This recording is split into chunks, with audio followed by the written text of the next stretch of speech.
Hello, ఈరోజు మా ఇంట్లో వంట ఏంటో అందరూ చూసేద్దరు కానీ ఒకసారి రండి. పన్నీరు శనగపప్పు కర్రీ అండి. చూసారా, చాలా బాగుంది. అలాగే ఉసిరికాయ పప్పు.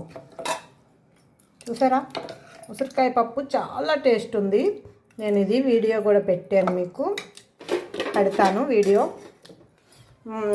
తర్వాత ఆవకాయ, ఉసిరికాయ ఆవకాయ.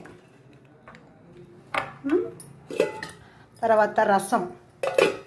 ఇవన్నీ తినాలి అంటే అన్నం కంపల్సరీ కావాలి. అది వేడిగా అన్నం, అలాగే కమ్మటి పెరుగు. చూసారా, ఇవన్నీ తిన్నాక పెరుగు అన్నం మనం కంపల్సరీ తింటాం.